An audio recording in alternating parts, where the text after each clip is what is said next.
Right now, our lives are chaotic, in part by design but largely at fault is the ineptitude of the powers that be and their attempt to make organic nature clockwork. Given the coronavirus, riots, mass demonstrations, ongoing open and proxy wars, and the constant state of fear and worry about our future in the face of climate change, resource wars, and apocalyptic Armageddon, it should finally be clear that the world order should not be entrusted to the rich and powerful. Their world is designed to create stability at the top and continue disarray and chaos beneath them to keep wages low, demand for work high, and profit margins extreme. A large part of this chaos is also generated by the fact that they are not perfect. Politicians are no more intelligent or knowledgeable in all the areas they govern than an average person. They make plenty of mistakes. So then, in this chaotic world where the constant threat and justification of the state is that in its absence there'd be anarchy, could the supposed chaos of anarchy be worse? Anarchy gives the impression of disorder to those who only know how to look from the top down. Anarchism is a reworking of society from the bottom, without tying power and authority to any hierarchy. No masters, no gods, no capital. The end goals of anarchism are liberty, equity, and natural order. The foremost enemy of anarchism is the state, a hierarchical body with power and authority tied in the preservation of capitalism. Opposition of the state requires knowing the definition of the state. Under the Treaty of Westphalia, a few things were required of the state for it to be a state. It must have borders. Within those borders the state must have a monopoly on violence and the law, and other states must recognize their borders, local monopoly on violence, and supremacy of its rules within those borders. What happened primarily over the last 150 years is a struggle with globalization. States have made binding contracts and unions amongst one another that weaken their supremacy and their monopoly on force. And while there's certainly not an international state that has made the nation subservient, it is now very gray whether countries, particularly the smaller ones, meet the definition of a nation-state under the Westphalia Treaty. The result is what I would like to call the discrete state, which makes the dismantling and the understanding the state and state functions more difficult, but it does not essentially change the effects on the people whether it is discrete or not.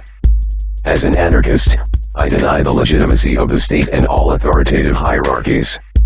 Armed with the definition of a state, we now have a notion of how to weaken it. These are called dual power systems. While without gods or masters, anarchism is highly organized, not chaotic. That organization will not spontaneously create itself, manifesting magically during or after a revolution. It has to be actively pursued and engineered. It is an organic system unlike the state. Ideally, it is brought into existence before capitalism's total fall so it may grow and evolve. A plant could evolve to live in brackish water instead of fresh, but if one threw it in the tributary now it would die. Dual power means acting on our own authority and existing independent of whichever state whose claimed borders we exist within. Not only is this a necessary step in revolutionary struggle, but it undermines the state's monopoly on violence and the law within its borders, and therefore its perceived legitimacy by other states. The building of these dual power systems requires an approach and a strategy. Over the last 150 years of revolutionary organizing, this was typically done by informing workers and the peasants of their rights and actual worth in society. This was to build class consciousness, an idea that lower, downtrodden, and working classes deserve their fair share of the fruits of their labors and recognizing that they owe more allegiance to their fellows than any other power, a sense of camaraderie. Through the ever march of time, the nature of class has changed because of the extreme wealth gap, wealth concentration, and the discrete state's functioning. The working class of any region is not alone in its entrapment by wage slavery. While each nation exists in an economic hierarchy on the global stage, each person in that state also exists in an economic hierarchy within it.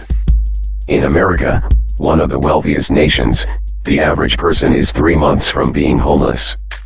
So, while a poor American is better off than a middle-class worker in Southeast Asia, neither will eat nor have a place to stay if their luck changes.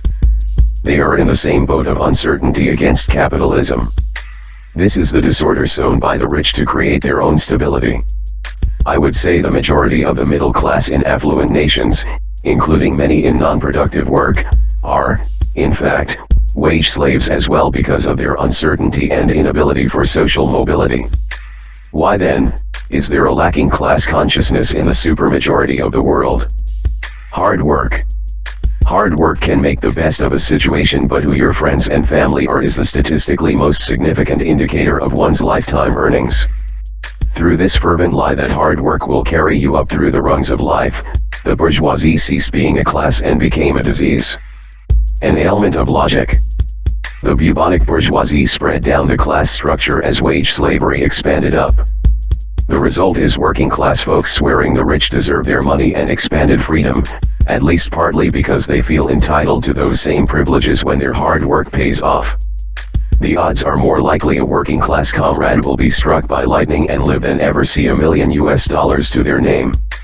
Class consciousness was the key to all stripes of socialist revolutions, but now the globally exported American dream outweighs the material circumstances and shared experience of their fellows. That is why the 21st century lags in growing its revolutionary potential. Fostering class consciousness is much more challenging.